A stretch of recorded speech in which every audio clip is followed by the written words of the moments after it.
Dwayne Wickham, columnist at USA Today and Dean of the School of Global Journalism at Morgan State University. He's continuing his conversation with us about the 50th anniversary of the March at Selma. Welcome back and thank you. Thank you. All right, so we want to continue this conversation because we left off at a place where I know a lot of people want to hear more. What was the first thing you saw and experienced when you arrived in Selma? Well, obviously, maybe not obviously, the first thing I saw was the bridge. Our approach into Selma was across this bridge, which they take great pride in. The words are stretched across the bridge, Edmund Pettus Bridge. And so you see the bridge, and it's an arching bridge. And as you get to the crest, then you see, I saw the masses of people. The official count was 40,000. I would say we probably had double that many, largely because you could see 40,000 massed there. But I had to walk 2 miles past downtown to get a car to pick me up, to take me to another location, and I never left the crowd. And the cameras couldn't see that. It was huge. But the other thing that struck me about Selma is that we were there to celebrate this great civil rights victory, but so obvious and so overlooked to so many people is the desperation of that city. Many of the homes downtown, many of the businesses are boarded. Many of the people are just in the most wretched kind of poverty. There was a man selling barbecued turkey legs, which he could not eat himself. He had maybe 3 teeth in his mouth. And you just saw, it just was so heart-wrenching. And I thought, we don't need to come back to Selma 10 years from now to celebrate another anniversary. We need to get journalists to Selma right away to tell the story of what is. One of the highest unemployment rates in the state, you know, food deserts, you know, all the things that would tell you that this place is still in great distress. Well, and those things can be so easily overlooked in a moment like this. I want to hear more about, I'm sure this ranks pretty high on your top journalistic experiences. What else would you say ranks up there with this? Well, you know, in August of this year, I'll celebrate my 30th anniversary as a columnist with USA Today, and it's really been a great ride. I had a 6-hour dinner meeting with Fidel Castro in Havana.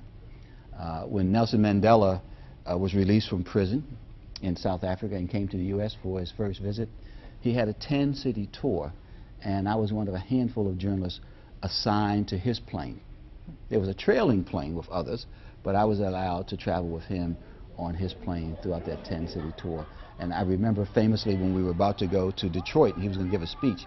He wanted to open his speech with some words from Marvin Gaye, from his song What's Going On. Really? And he was scrambling to try to find someone on the plane who had the words. You know, to see that backstage view is really impressive. And then when Jean-Bertrand Aristide, the first democratically elected president in Haiti, was returned to Haiti after a coup and the U.S. sent military there, I had the good fortune of being on the plane with 2 other journalists that took him back to Haiti to see that interesting event.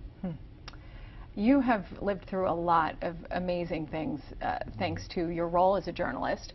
What do you think other journalists that are up and coming can learn from Selma in particular? I think we need to urge journalists to do a lot more reporting and a lot less repeating. I find that news today is repeating. I mean, local news, national news, too much repeating, not enough reporting. We tell you what someone else has already told you, and we use the fact that someone else told you that as proof of its accuracy. We need to get back to the old, you know, gumshoe, gum leather reporting. Get boots on the ground for journalists.